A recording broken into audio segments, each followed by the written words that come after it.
নমস্কার।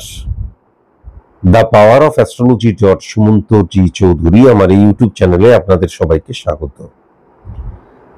এখন আমি আলোচনা করব ধনু রাশির জাতক জাতিকাদের নিয়ে।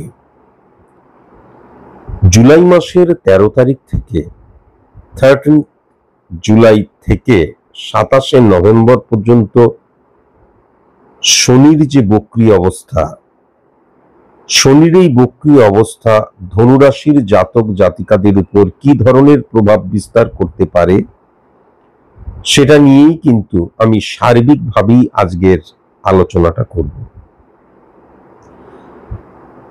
আমি আলোচনা শুরু করার আগে শুধু এটুকুই বলবো যে পশ্চিমবঙ্গে ধনুরাশির জাতক জাতিকা কয়েক লক্ষ রয়েছে। প্রত্যেকের date of birth, time of birth, place of birth আলাদা, সুতরাং জন্মছক আলাদা, সুতরাং তার দ্বারা যে pure science, pure calculation, pure math দ্বারা যে স্পট ইমপ্লিমেন্টেশন ছক ক্রিয়েট করা হয় সেটাও আলাদা।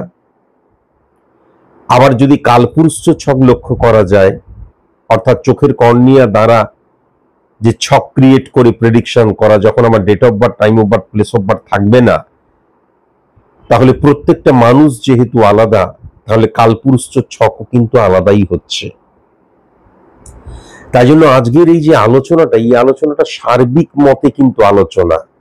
স্পেসিফিক ভাবে যদি আপনি আপনার সম্পর্কে জানতে চান তাহলে অবশ্যই কোনো সায়েন্টিফিক অ্যাস্ট্রোলজারের কাছে যেতে হবে।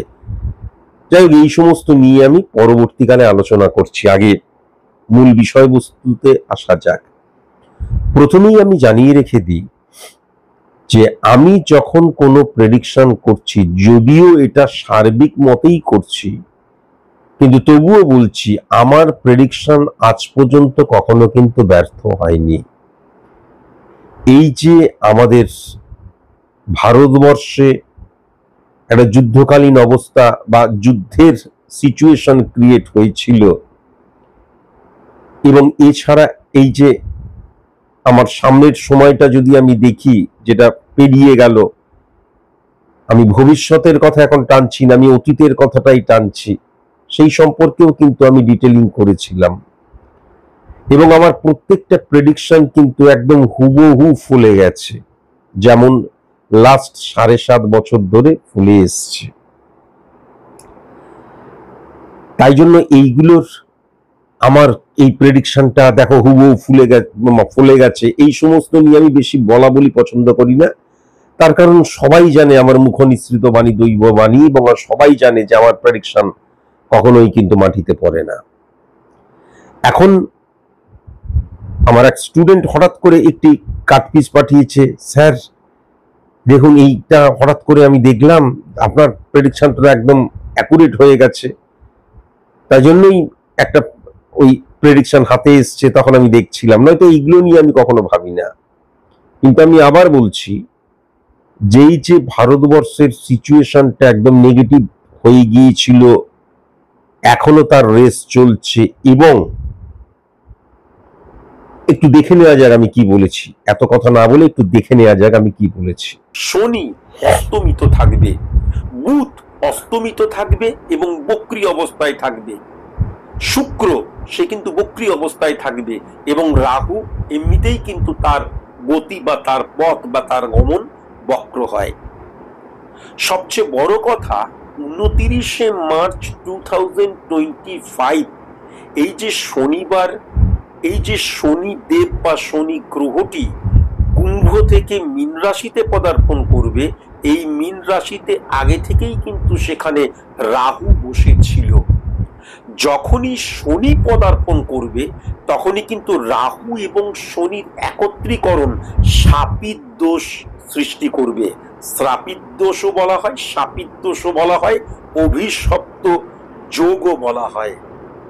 এই রাহু এবং শনির একত্রীকরণ শাপিত দোষ সৃষ্টি করার জন্য অভিশপ্ত অবস্থান, প্রেক্ষাপট, সিচুয়েশন ক্রিয়েট হবে কিন্তু আমাদের দেশের অর্থনৈতিক, সামাজিক, রাষ্ট্রিক, রাজনৈতিক, পলিটিক্যাল ইস্যু নিয়ে এবং ব্যক্তিগত জীবনে। এই শনি এবং রাহুর অবস্থান 18ই মে পর্যন্ত, 18ই মে 2025 পর্যন্ত কিন্তু থাকবে। তার কারণ 18ই মের পর আমাদের রাহু কিন্তু তার গতি যেহেতু বক্র উল্টো দিকে, তাই জন্য মিন থেকে সে কিন্তু কুম্ভতে পদার্পণ করবে। সুতরাং এই যে 29শে মার্চ 2025 থেকে 18ই মে 2025 এই সময়টা আমাদের দেশের ক্ষেত্রে, অবস্থানের ক্ষেত্রে সব দিক দিয়ে কিন্তু অত্যন্ত নেগেটিভ একটা সময়। আমি পূর্বেও ক্যালকুলেশন, আর বেশিক্ষণ সময় দেওয়া যাবে না, কারণ একটা শনির বক্রী অবস্থা নিয়ে আমি এখন আলোচনা করব। এই যে বক্রী অবস্থান, শনির বক্রী অবস্থান মানেটা কি? প্রত্যেকটা প্ল্যানেট নিজস্ব গতিতে নিজস্ব কক্ষপথে কিন্তু ঘুরছে। হঠাৎ করে একটা প্ল্যানেট, গ্রহ, তার যে নিজস্ব গতি, সেই গতিটাকে ধীরে করে দিল, স্লথ করে দিল। এক্সাম্পলটা আমি বহুবার দিয়েছি, আরেকবার ভালো করে বোঝাই। দুটো ট্রেন একদম সমগতিতে পাশাপাশি যাচ্ছে, একটি ট্রেনে আমি বসে রয়েছি। হঠাৎ করে আমার ট্রেনটি গতিটা কমিয়ে দিল, স্লথ করে দিল। তখন কি মনে হয়? আমার ট্রেনটা যেন পেছন দিকে যাচ্ছে। পাশের ট্রেনটা সামনের দিকে এগিয়ে যাচ্ছে, আমার ট্রেনটা যেন পেছন দিকে যাচ্ছে। এটা কিন্তু আমাদের সবারই কিন্তু মনে হয়, মানে আমরা এই এক্সপেরিয়েন্সটা সবারই রয়েছে। কেননা আমরা কিন্তু সবাই কিন্তু ট্রেনে করে যাতায়াত করি, আমরা জানি। একদম বক্রী মানে হচ্ছে তাই। এই যে বক্রী মানে বক্র পথে গমন করা, বা বক্রী মানে পিছন দিকে চলে আসা, গ্রহের পিছন দিকে যে অবস্থান, চলে আসার অবস্থান, তা কিন্তু বিন্দুমাত্র নয়। বক্রী মানে হচ্ছে আমার যে নির্দিষ্ট গতিটা ছিল, সেই গতিটা আমি স্লথ করে দিচ্ছি। বাদবাকি পাশের যে গ্রহের অবস্থান, তারা কিন্তু তাদের নিজস্ব গতিতে নিজস্ব কক্ষপথে যাচ্ছে।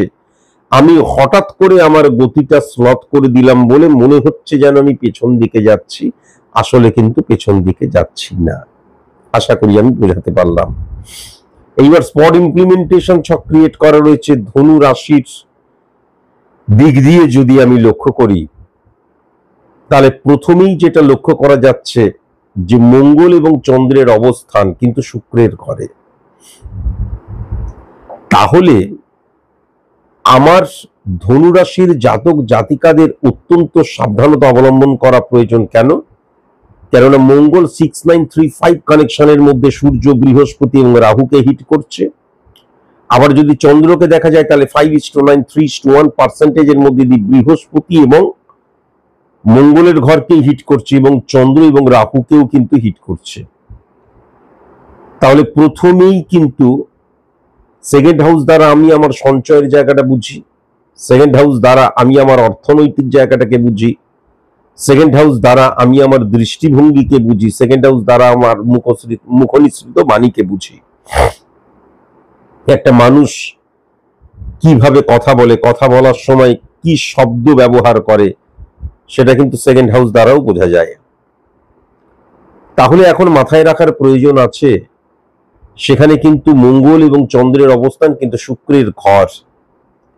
সুতরাং আমার ওভার কনফিডেন্ট হয়ে যাওয়া, বা দেখা গেল আমি এমন কোনো ভাবে কথা বলছি, মূল ব্যাপার যেটা হচ্ছে সেটা হচ্ছে আমার প্রফেশনাল সেক্টরে, প্রফেশনাল ফিল্ডে আমার কাজ কথা বলবে, আমি কেন কথা বলবো। যখনই আমি বেশি কথা বলতে শুরু করব, তখনই আমি কিন্তু ভুল কথা বলতে শুরু করব। এই জায়গাটা কিন্তু ধনুরাশির জাতক জাতিকাদের ক্ষেত্রে লক্ষ্য করা যাচ্ছে। লুস্টক করার জায়গা লক্ষ্য করা যাচ্ছে, চাপ বৃদ্ধিতে আর্গুমেন্টে চলে আসা এবং অকস্মাৎ স্ল্যাং ল্যাঙ্গুয়েজ চলে আসার জায়গা লক্ষ্য করা যাচ্ছে, ইরিটেশন থেকে, এটাও কিন্তু লক্ষ্য করা যাচ্ছে। দৃষ্টিভঙ্গির মধ্যে মারাত্মকভাবে প্রচুর অর্থ ইনকাম, সফলতা, এর জন্য আমি কিন্তু একটা মানে ফাটকা রিলেটেড জায়গা, এইটা কিন্তু আমার মানসিকতা, মনোভাব, দৃষ্টিভঙ্গি, মন সবকিছুর মধ্যে রয়েছে যে আমাকে বিপুল অর্থ ইনকাম করতে হবে, তার জন্য যা করতে হয় তাই করব। ধনুরাশির জাতক জাতিকাদের মধ্যে এই জায়গাটা লক্ষ্য করা যাচ্ছে। এছাড়াও কিন্তু দেখা যাবে চারিপাশে এমন কিছু মানুষের সাথে বন্ধুত্ব হলো বা পরিচয় হলো, তারা কিন্তু ভুল রুটে নিয়ে যাবার চেষ্টা করবে, মানে ফাটকা রিলেটেড জায়গার কথা বলবে, ফাটকাকে বিশ্বাস করাবে।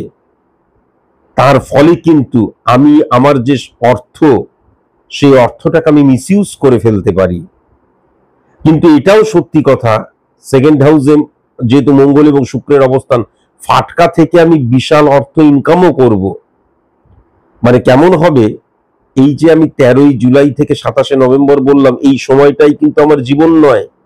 এই সময়টাই দেখা গেল আমি ফাটকা রিলেটেড জায়গা থেকে প্রচুর অর্থ ইনকাম করছি, প্রচুর ইনকাম করলাম, কিন্তু পরবর্তীকালে এই যে লোভ, এই যে শটে শটটাং মারার যে প্রবণতা, হ্যাঁ, এই যে ফাটকাকে বিশ্বাস করে ফেলা, পরবর্তীকালে আমি আরো বড় দাও মারতে গিয়ে নিঃস্ব হয়ে যাব, সেটাও কিন্তু লক্ষ্য করা যাচ্ছে।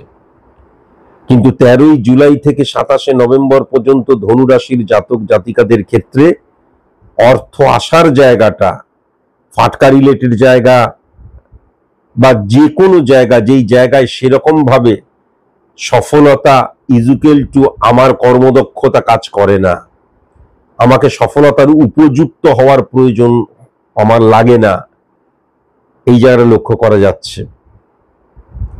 তাই জন্য বারবার ধরে বলছি, আমাদের জীবনটা আমরা মনে করি ওরে বাবা 138 দিন 137 দিন এরকমই হবে, মানে তো বিশাল ব্যাপার। কিন্তু আমাদের জীবনে 137 দিন 138 দিন যে কখন কেটে যায় আমরা নিজেরাও জানি না, দেখতে দেখতে থুরথুরে বুড়ো হয়ে গেলাম। তাহলে এইটাই হচ্ছে ব্যাপার। কাজে এই 138 দিনে প্রচুর অর্থ ইনকামের জন্য সারা জীবনটাকে আমি যেন নষ্ট না করে ফেলি, ভুল পথে চালিত না করে ফেলি। এছাড়াও কিন্তু আমি বারবার ধরে বলবো, আমার দৃষ্টিভঙ্গির মধ্যে যদিও আমি খুব ভালো মতন লক্ষ্য করি বৃহস্পতির ঘরেই শনি রয়েছে, তাহলে আমি আমার কর্মকে, পরিশ্রমকে এবং আমি আমার সততাকে কখনো বিলিফ সিস্টেমের মধ্যেই আনছি না, আমাকে জিততে হবে। এবং সবচেয়ে বড় কথা, আজব যুক্তি দিতেও শুরু করবে যে এখানে জেতাটাই শেষ কথা। এটা তো একটা লাইনই রয়েছে, হেরে গেলে সেম সেম, আমাকে জিততে হবে, life is a stupid game. এখানে কোনো ওই কোনটা লিগেল কোনটা ইলিগেল এইগুলো নিয়ে মাথা ব্যথা করে কোনো লাভ নেই, এরকম একটা যুক্তি সে খাড়া করবে, যদিও সেই যুক্তিটা কিন্তু একদম সঠিক যুক্তি নয়। যখনই সে ফাটকা থেকে টাকা পেতে আরম্ভ করবে, সে বুঝতে পারবে এই টাকাটা যে পাচ্ছে তার যোগ্য হয়তো সে নয়, তখনই সে যোগ্য নিজেকে করে তোলার জন্য ভুল যুক্তি কিন্তু দিতে শুরু করবে। এই জায়গাটাও আমি দেখতে পাচ্ছি। এবার যদি খুব ভালো মতন দেখা যায় যে বৃহস্পতি এবং কেতুর অবস্থান, আবার সেই বৃহস্পতির ঘরেই কিন্তু শনি বসে রয়েছে, এটাও কিন্তু লক্ষ্য করতে পারছি। তাহলে এই ক্ষেত্রে কিন্তু আমি বৃহস্পতি, আবার যদি বৃহস্পতিকে খুব ভালো মতন দেখা যায়, তাহলে সেকেন্ড হাউসকেও সে হিট করছে এবং সেকেন্ড হাউসটাও তার নিজের হাউস। হ্যাঁ, কিন্তু আবার যদি দেখা যায় 12 নম্বর ঘরের অধিপতি গ্রহ কিন্তু এই বৃহস্পতির ঘরেই বসে রয়েছে, তাহলে এই ক্ষেত্রে আমি যেটা দেখতে পাচ্ছি, আমি অর্থ ইনকাম প্রচুর করলাম, বা একটা দেখা যাচ্ছে আমি সিকিউর জোনে চলে গেলাম, বা আমি আমার বাড়ি করলাম, গাড়ি করলাম, সম্পত্তি করলাম, আমার পরিবারে প্রচুর টাকা দিতে শুরু করলাম, সিকিউর জোনে চলে গেলাম, কিন্তু স্যাটিসফ্যাকশনের জায়গাটা সেরকম ভাবে লক্ষ্য করা যাচ্ছে না। এটা হচ্ছে ফার্স্ট কথা। সেকেন্ড কথা যেটা, যে আমার ভেতরের যে নলেজ, সেই নলেজটাকে কিন্তু আমি কখনো, এক পাতি ভাষায় হচ্ছে, যদি আমার মার্কেটে, এই দুনিয়ার মার্কেটে আমার ভেতরের যে জ্ঞান, তাকে আমি কতটা বিক্রি করতে পারছি ফর সাকসেস, অ্যাচিভ সাকসেস, সেই জায়গাটাও কিন্তু পজিটিভ ভাবে লক্ষ্য করা যাচ্ছে না। তাহলে কি হয়ে যাচ্ছে, এবং বৃহস্পতির ঘরে শনি বসে রয়েছে, আমার বিলিফ সিস্টেমের মধ্যে, আমার কর্মের মধ্যে আমার সাধনার মধ্যে, আমার যোগ্য হয়ে ওঠার মধ্যে আমি কখনো কিন্তু নিয়মানুবর্তিতা বা কখনো কিন্তু ইললিগেল অ্যাক্টিভিটিস, কখনো কিন্তু ডেডিকেশন, ডিভোশন, ডিটারমিনেশন এই কোনো কিছুকেই প্রাধান্য দিচ্ছি না। আমি বারবার ধরে কিন্তু চিন্তা করছি যে এখানে জেতাটাই শেষ কথা, হেরে গেলে same same, life is a stupid game. এই মানসিকতাটা আমার চলে আসছে, যেভাবেই হোক জিততে হবে, যেভাবেই হোক প্রচুর অর্থ ইনকাম করতে হবে, যেভাবেই হোক লাক্সারিয়াস লাইফ লিড করতে হবে, সব ধরনের শখ, সুখ, আহ্লাদ আমার পরিবারের মানুষজনদের এবং আমার কেউ কিন্তু পরিপূর্ণতা দান করতে হবে। এই মানসিকতার জায়গাটা লক্ষ্য করা যাচ্ছে। আবার যদি খুব ভালো মতন দেখা যায় তাহলে বুধাদিত্য যোগ সৃষ্টি হয়েছে, কিন্তু সেখানে শুক্রও বসে রয়েছে। তাহলে অবৈধ ইললিগাল অ্যাক্টিভিটিস এর জায়গাও কিন্তু ধনুরাশির জাতক জাতিকাদের ক্ষেত্রে লক্ষ্য করা যাচ্ছে। অবৈধ সম্পর্ক গড়ে ওঠার জায়গাটাও লক্ষ্য করা যাচ্ছে।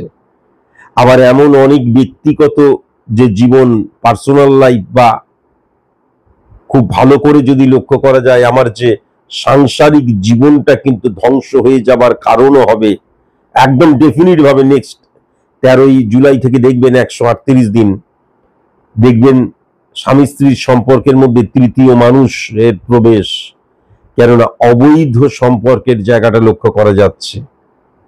আমি বিবাহিত, আমি অন্য আর একটি মেয়েকে ভালোবাসছি, আমার দিক দিয়ে মানে ইলিগাল অ্যাক্টিভিটিস, অবৈধ সম্পর্কে জড়িয়ে পড়াইতে হচ্ছে।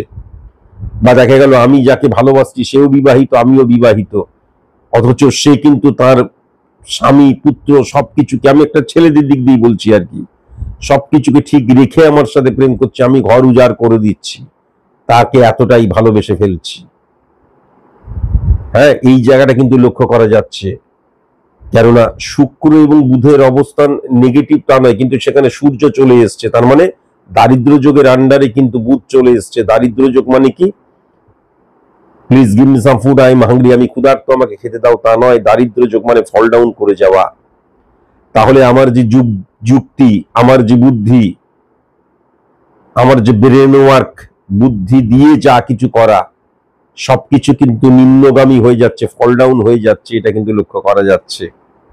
সেটাকে সঠিক মতন আমি ব্যবহার করতে পারছি না, বা ভুল যুক্তি দ্বারা আমি নিজেকে স্যাটিসফাই করছি, এই জায়গাটাও কিন্তু মারাত্মকভাবে লক্ষ্য করা যাচ্ছে।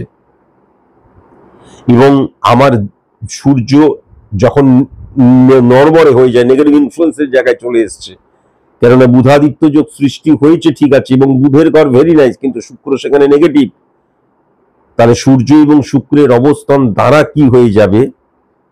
ওই যে বললাম, শুক্রের যে পজিটিভ ইনফ্লুয়েন্স, অর্থাৎ আমার লাক্সারিয়াস যে লাইফ লিড করা বা স্ট্যাটাস মেনটেন করা বা অর্থনৈতিক সফলতার পেছনে ইলিগাল একটা মনোভাব কিন্তু থাকবেই। এবং সূর্য এবং শুক্রের অবস্থানের ফলে, সূর্য যেহেতু বুধের ঘরে বসে রয়েছে, তাই জন্য যেটা দেখা যাচ্ছে যে এই যে বুদ্ধির ফ্লাকচুয়েশন বা আমার ইললিগাল অ্যাক্টিভিটিস এর ফ্লাকচুয়েশন, আমি শুধুমাত্র নেগেটিভ কাজ করে যাচ্ছি না, আমি এমনটা বুঝতেও পারবো যে আমি চাইছি না ঘর ভাঙতে, তবুও ঘর ভেঙে যাচ্ছে। যার জন্য ভাঙছে সে দেখা যাচ্ছে তারও একটা সংসার রয়েছে, অহেতুক ঘর ভেঙে যাচ্ছে। আমি চাইছি না, তবুও দেখা যাচ্ছে আন্ডার টেবিল টাকা নিয়ে নিচ্ছি। আমি চাইছি না, তবুও ইললিগাল অ্যাক্টিভিটিসে জড়িয়ে পড়ছি। আমি চাইছি না, তবুও ফাটকাতে বিশ্বাস করছি, কেননা ফাটকা থেকে যে টাকাটা পাচ্ছি সেই টাকাটা ইনকাম করতে গেলে আমার 4 বছর 5 বছর লাগবে। কেননা বুধাদিত্য যোগ তো আলটিমেট তো আমাকে স্ট্রং করবে, কেননা সূর্য প্রাণ, সূর্যকে বলা হয় আত্মার জায়গা, সূর্যকে বলা হয় মেরুদণ্ডের জায়গা, আমিত্বের জায়গা। তাহলে সেই আমিত্বকে টিকিয়ে রাখার জন্য এবং সেই আমিত্বের প্রকাশের জন্য আমি যখন ভুল কোন রকমের কাজ করছি বা ইললিগাল অ্যাক্টিভিটিস এর সাথে জড়াচ্ছি, আমি যখন ফাটকা রিলেটেড জায়গাটাকে ইললিগাল অ্যাক্টিভিটিস এর জায়গাতেই আমি ফেলি, তাহলে সেই জায়গাতেও যখন আমি ফেলছি, তখন কিন্তু বারবার ধরে আমি আমার যুক্তি দিয়ে, আমি আমার বুদ্ধি দিয়ে আমি আমার ব্রেন দিয়ে বোঝাবার চেষ্টা করব যে এটা আমি ভুল কাজ করছি না, বোঝাবার চেষ্টা করব যে সফলতাই এখানে শেষ কথা, কি ভুল কি ঠিক কখনোই নয় বলে এরকম মানে নিজেই নিজেকে বোঝাবো, এই জায়গাটাও কিন্তু লক্ষ্য করা যাচ্ছে। বৃহস্পতির ঘরে কিন্তু শনি বসে রয়েছে, সেই শনি কিন্তু 11th হাউস এবং 12 হাউসের জায়গা থেকেও যদি খুব ভালো মতন দেখা যায় তার দৃষ্টি রয়েছে। সুতরাং আমার ভেতরের যে জ্ঞান, আমি বারবার ধরে বলেছি, আমার ভেতরের যে জ্ঞান, সেই জ্ঞানটাকে আমি ফর সাকসেস, অ্যাচিভ সাকসেস কিভাবে ইমপ্লিমেন্ট করতে পারছি, এবং সেটা কিন্তু কর্মফলের জায়গাটাই হিট করবে। এক্ষেত্রে কিন্তু তুমি তোমার যে কর্মফল পাচ্ছ তার পেছনে আমার ভেতরের যে জ্ঞান, সেই জ্ঞানটাকে ইমপ্লিমেন্ট করা না করার উপর নির্ভরশীল হচ্ছে না। এটা কিন্তু মারাত্মক নেগেটিভ একটা জায়গা। আমি সারা বছর পড়লাম, পড়ে পরীক্ষার খাতায় আমি লিখতে গেলাম, আমি সারা বছর যেটা পড়লাম, এবার সেই যে আমার জ্ঞানটা কিন্তু আমার পরীক্ষার খাতায় সেটাকে আমি ইমপ্লিমেন্ট করছি। এক্ষেত্রে কি হচ্ছে, যখনই 11th এবং 12 হাউসের ইনফ্লুয়েন্স বৃহস্পতির উপর আসছে না, তার মানে আমি সারা বছর পড়ার নামে ওই বই নিয়ে বসলাম, সবকিছুই করলাম, আলটিমেট পরীক্ষা হলে গিয়ে কিন্তু আমি চোথা দেখে মারছি, বা জানি না এখন কোন আপডেট কালচার এসছে কিনা, হ্যাঁ, একটা চোথা নিয়ে গিয়ে সেটা মারছি। তার মানে আমার ভেতরের জ্ঞান সেখানে ইমপ্লিমেন্ট করছি না। চুরিবিদ্যা মহাবিদ্যা যদি না পড়ো, ধরা পড়লে ব্যাস গেল, কান ধরে বাইরে বের করে দেবে। আর যদি ধরা না পড়ি তাহলে দেখা গেল আমি পড়াশোনাই করলাম না, অথচ 90% পেয়ে গেলাম। আমারই এক স্টুডেন্ট ছিল, ব্যারাকপুরের চেম্বারে এসেছিল, তাকে ধরেছি, লাস্টে সে স্বীকারও করছে। তাহলে এর ক্ষেত্রেও কিন্তু তাই, আমার ভেতরের নলেজ ফলেজের গুলি মারো, এই যে ফাটকা রিলেটেড জায়গা থেকে অন্যের দ্বারা পুষ্ট হওয়া, এটাও কিন্তু আমি মকর রাশি না কুম্ভ রাশি নিয়ে আলোচনা করার সময় বলেছিলাম যে দেখা যাচ্ছে আমি টিম লিডার, এবারে দেখা যাচ্ছে আমি বসে বসে আমার সেই জায়গাটাই নেই। আমার গ্রহগত অবস্থান দ্বারা তো মানুষের এভরিথিং ক্যালকুলেট করা যায়, দেখা গেল আমার কিন্তু এই সময় যে গ্রহের অবস্থান, সেক্ষেত্রে আমার কর্মের দ্বারা সফলতা বা কর্মফল পজিটিভ পাওয়ার নেই, তার কারণ সেই কর্মের জায়গাটাতেই আমি যাচ্ছি না। কিন্তু আমার টিমে দেখা গেল এরকম 4-5 জন রয়েছে বা 6-7 জন রয়েছে, তারা টেরিফিক বিজনেস করছে, তারা তো বিজনেস এনে তারা যখন আমাকে বিজনেসটা দিচ্ছে, তার দ্বারা তো আমারও কোটা পরিপূর্ণ হচ্ছে, তাদের দ্বারা কিন্তু আমার কোটা পরিপূর্ণ হয়ে গেল বা তার চাইতে বেশি হয়ে গেল। তাহলে কি হবে, আমার ভেতরের যে জ্ঞান, সেই জ্ঞানটাকে কিন্তু, সেই জ্ঞানটা দ্বারা আমি সফল হয়েছি সেটা আমি বলতে পারছি না। সফলতার পেছনে আমার কোনো হাতই নেই, বড়জোর ফোন করে করে খিস্তি মেরে মেরে আজকেই এত কিন্তু তুলতেই হবে, টার্গেট ফুলফিল করতে হবে, এইটুকুই বলেছি। কিন্তু আমি আর আমার বেশি কিছু কিন্তু করিনি, সফলতার উপযুক্ত আমি হইনি, অন্যের দ্বারা সফল হয়ে গেলাম। এই জায়গাটাও কিন্তু মারাত্মকভাবে লক্ষ্য করা যাচ্ছে। আমি এই গল্পটাও বলেছিলাম, আমার এক স্টুডেন্ট অনেক বছর আগে সে আমার কাছে এসেছিল, প্রেডিকশন করেছে, রেমিডিয়াল প্রসেস অ্যাপ্লাই করেছে, বিজনেসম্যান, আস্তে আস্তে আস্তে আস্তে তার বিজনেসটা চরম উন্নতির জায়গায় গেছে। এবার সে এমন একজনের সাথে বিজনেস করছে, তার কাছ থেকে মালটা নিচ্ছে, সে কিন্তু একদম বিজনেস তার পড়ে গেছিল। এবার আমি তো তার নেগেটিভিটি অফ করে আমার স্টুডেন্টের নেগেটিভিটি অফ করেছি, তার বিজনেস তো চরচর করে উঠছে। এবার সে যখনই তার সাথে যুক্ত হয়ে গেল, তাকেও কিন্তু আমার কাছে নিয়ে আসা হয়েছিল, আমি প্রেডিকশন করলাম, সে প্রেডিকশন শুনলো দৌড় রেমেডি। এবার কেন সে দৌড় রেমেডি করলো, তার কারণ আমার স্টুডেন্ট যে বিজনেসটা করছে সে তো স্কাই দ্য লিমিট হয়ে যাচ্ছে, এবার তার কাছ থেকে সে মাল নিচ্ছে। সুতরাং ছোট অ্যামাউন্টের তো কাজ হচ্ছে না। যেই ব্যক্তিটি আমার কাছে এসে প্রেডিকশন করালো, সে তো ভাবছে দূর প্রেডিকশন না করিই তো বিজনেস ভালো চলছে। আসলে যে আমার স্টুডেন্টের আলোতে আলোকিত হচ্ছে সেটা কিন্তু সে বুঝতে পারছে না। যেদিন আমার স্টুডেন্ট তার কাছ থেকে বিজনেস করা বন্ধ করে দেবে, সে আবার মুখ থুবড়ে পড়বে, তাই না? এটা কিন্তু বোঝার প্রয়োজন আছে। তাহলে এরকম কিন্তু অ্যাকচুয়ালি সে মনে করছে দারুণ বিজনেস চলছে, তাহলে বিজনেসটা তার কিভাবে চলবে? তার কাছ থেকে আমার স্টুডেন্ট মাল নিচ্ছে বলেই তার মনে হচ্ছে ভালো বিজনেস চলছে। আমার স্টুডেন্ট 500,000 টাকার মাল নিচ্ছে না, লক্ষ লক্ষ টাকার মাল নিচ্ছে। তাই জন্য সে ভাবছে বা আমার বিজনেসটা ভালো চলছে। বিজনেস প্রথমত হচ্ছে অন্যের আলোতে আলোকিত হচ্ছে, তাই জন্য রেমেডি নেওয়ার প্রয়োজন নয়, আমার তো ভালোই চলছি, এইটা একটা। আর দ্বিতীয়ত মনে রাখবেন, যখন ট্রানজেকশন আমি একজনের সাথে করব, দারুণ ট্রানজেকশন চলছে, অভিজ্ঞতা দ্বারা বলছি, কোটি কোটি টাকার ট্রানজেকশন চলুক, কিন্তু মনে রাখবেন আপনি পুরোপুরি ইনসিকিওর। সে যদি কখনো আপনার দিক থেকে চোখটা ফিরিয়ে নেয়, মুখটা ফিরিয়ে নেয়, তাহলে আপনি সার্ভাইভ করার কিন্তু আর কোনো রাস্তা পাবেন না। কেমন? এটাও কিন্তু এই ক্ষেত্রে সেটাই কিন্তু আমি লক্ষ্য করতে পারছি।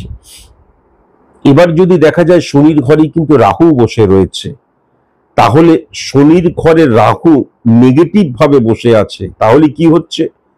শনি মানে হচ্ছে কঠোর পরিশ্রম করা, শনি মানে হচ্ছে ডিসিপ্লিন, শনি মানে হচ্ছে ডেডিকেশন, ডিভোশন, ডিটারমিনেশন, শনি মানে হচ্ছে সৎভাবে কাজ করা। তাহলে যখন নেগেটিভ রাহুর অবস্থান হয়ে গেছে, রাহু মানে ইলিউশন, আবেগ, ইমোশন, তার মানে আমি কিন্তু এই যুক্তি দিয়ে কোনো কাজ করছি না, এবং যুক্তিকে যখন বিশ্বাস করছি না, তখন পরিশ্রমকেও বিশ্বাস করছি না, এবং আমার মধ্যে কোনো নিয়মানুবর্তিতা বা কোনটা সৎ অসৎ এইগুলোকেই কিন্তু দেখছি না, কারণ আমি কিন্তু আবেগ দ্বারা তাড়িত এবং প্রভাবিত হচ্ছি।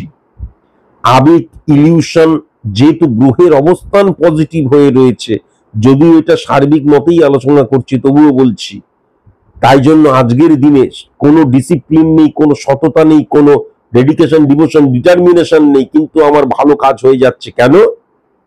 তার কারণ এই সময় কিন্তু এই যে অন্যের দ্বারা, মানে আমি হচ্ছে চাঁদ, সূর্যের দ্বারা আলোকিত হচ্ছি। আহ, চন্দ্রমা কি ফার্স্ট ক্লাস, কি চাঁদ, আহা, প্রেম পাচ্ছে চাঁদকে দেখে, কিন্তু অ্যাকচুয়ালি চাঁদ সূর্যের উপর বা সূর্যের দ্বারা নিয়ন্ত্রিত হচ্ছে, এটাও কিন্তু মাথায় রাখার প্রয়োজন আছে। বুঝতে পারলাম? তাহলে এই সময় কিন্তু অন্যের দ্বারা বা ফাটকা রিলেটেড জায়গা থেকে প্রচুর ইনকামের জায়গাটা লক্ষ্য করা যাচ্ছে, কিন্তু যে ইনকামটা আমি এই সময় করব 138 দিন, সেই ইনকামের উপযুক্ত আমি হব না। এই 138 দিন ধনুরাশির জাতক জাতিকাদের ক্ষেত্রে টেরিফিক দিন, প্রচুর ইনকাম হবে, কম পরিশ্রমে ইনকাম হবে, কিন্তু তার পেছনে ইলিগেল অ্যাক্টিভিটিসও থাকতে পারে, তার পেছনে কঠোর কঠিন পরিশ্রম নাও থাকতে পারে। আর 12 নম্বর ঘরে কিন্তু শনির অবস্থান, খুব সাবধান। 12 নম্বর ঘর মানে আয়গা এবং জায়গা, জায়গা মানে আমাদের জীবনের যে 12টি ভাব, 11টি ভাব, সেই 11টি ভাবের ব্যয়ের স্থান কিন্তু 12 নম্বর ঘর। তাহলে সেখানে যখন শনি বসে আছে, সেখানে কিন্তু শনি বসে আছে, তাহলে এখান থেকে মানে শনির রিফ্লেকশন, দৃষ্টি দিচ্ছে, এখান থেকে ভেরি ভেরি কসাস এবং কনসাস হতে হবে এই কারণের জন্যই। এবং 2:1% মধ্যে দিয়ে রাহুও হিট করছে। তাহলে আমি যেন এই যে শর্টকাটে সফলতা, success never comes by a day, only needs hard labour, and hard labour brings confidence to man to achieve the success. সফলতা কোনোদিন একদিনে আসে না। আমি লিফটে করে, যখনই আমি অ্যাকচুয়ালি লিফটে করে 5 তলায় ওঠার চেষ্টা করব এই সময়টায়, কিন্তু মনে রাখা দরকার আছে, আমি যদি এক একটা সিঁড়ি ভেঙে যদি 5 তলায় উঠতে পারি, তাহলে পুরো 1 তলা থেকে 5 তলাটা কিন্তু আমার হচ্ছে, সফলতার উপযুক্ত আমি হচ্ছি। কিন্তু যখন সুইচ টিপে 1 তলা থেকে সোজা গ্রাউন্ড ফ্লোর থেকে সোজা 5 তলায় চলে গেলাম, তার মানে আমার যে 1 তলা, first floor, second floor, third floor, এইগুলো কিন্তু আর আমার হলো না। তাহলে সফল হওয়ার জন্য, সফলতাকে টিকিয়ে রাখার জন্য সবসময় যোগ্য হতে হয়। কেন? তার কারণ এক্সপেরিয়েন্স গ্যাদার করা। তোমাকে জীবনে সফল হতে গেলে হারাটা ভীষণ প্রয়োজন, রক্তাক্ত হওয়াটা ভীষণ প্রয়োজন, ঘামাটা ভীষণ প্রয়োজন, হেরে গিয়ে আত্মসমালোচনা করাটা ভীষণ প্রয়োজন, হেরে গিয়ে মুখ থুবড়ে পড়ে আবার তারপরের দিন উঠে ওঠা, এটাকেই বলা হয় জীবন, স্ট্রাগল ফর এক্সিস্টেন্স। এই জায়গাটা কিন্তু লক্ষ্য করা যাচ্ছে না। কিন্তু শনির বক্রী অবস্থায় ধনু রাশির জাতক জাতিকাদের প্রচুর মুনাফার জায়গা লক্ষ্য করা যাচ্ছে। তার মধ্যে লিগ্যাল অ্যাক্টিভিটিস, ইললিগ্যাল অ্যাক্টিভিটিস, ফ্লাকচুয়েশনের জায়গাও লক্ষ্য করা যাচ্ছে। এবং সবচেয়ে বড় কথা, আমি যতটা না আমার সফলতার জন্য দায়ী থাকব, অন্য কেউ আমার সফলতার জন্য আরো বেশি দায়ী থাকবে, এটাও লক্ষ্য করা যাচ্ছে। এটা আমি একটা সার্বিক মতে আলোচনা করলাম। এবার যদি আপনারা মনে করেন যে না, আমরা স্পেসিফিক ভাবে নিজের প্রেডিকশন করাতে চাই এবং যদি কোনো সাইন্টিফিক অ্যাস্ট্রোলজারের কাছে যান, তাহলে বলে রাখি সাইন্টিফিক অ্যাস্ট্রোলজার কিন্তু সবসময় স্পট ইমপ্লিমেন্টেশন ছক ক্রিয়েট করতে পারে। জন্মছক, স্পট ইমপ্লিমেন্টেশন ছক ট্যালি করে প্রেডিকশন করে। আর আমার যখন date of birth, time of birth, place of birth থাকবে না, অ্যাস্ট্রোলজি সাবজেক্টের মধ্যেই কিন্তু হাত দেখাকে অ্যাস্ট্রোলজি বলা হয় না। হ্যাঁ, তারপরে হচ্ছে হোরা পদ্ধতিকে অ্যাস্ট্রোলজি বলা হয় না। সংখ্যাতত্ত্ব পার্ট অফ অ্যাস্ট্রোলজি। অ্যাস্ট্রোলজিক্যাল যে ক্যালকুলেশন, সেক্ষেত্রে কিন্তু সংখ্যাতত্ত্বকে কাজে লাগে 5%, 10%, 15%। মাথায় রাখার প্রয়োজন আছে। আমার যখন date of birth, time of birth, place of birth থাকবে না, তখন কিন্তু একমাত্র কালপুরুষ ছকের মধ্যে দিয়ে, কালপুরুষ ছক মানে মেষকে 1 ধরে মিনকে 12 ধরা, আর কালপুরুষ ছক মানে হচ্ছে বেসড অন স্পট ইমপ্লিমেন্টেশন ছক, pure science, pure calculation, pure math. কেমন? চোখের কর্নিয়া দ্বারা কিন্তু প্রেডিকশন করা হয়, একদম 100% অ্যাকুরেট প্রেডিকশন করা সম্ভব।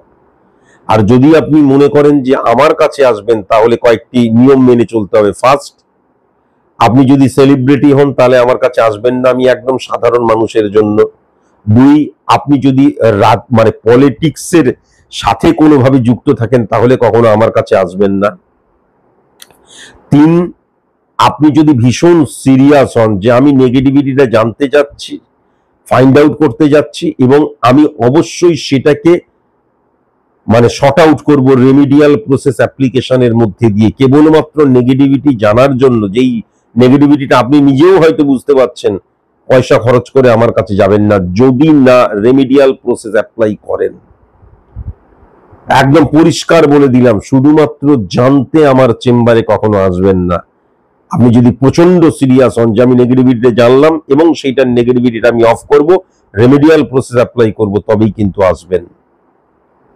আর একদম পরিশেষে যে নিয়মটা মানতে হবে সেটা হচ্ছে জেমস্টোনকে, যারা যারা জেমস্টোন হাতে পড়ে আছেন তারা কখনো কোনোভাবেই আমার চেম্বারে আসবেন না।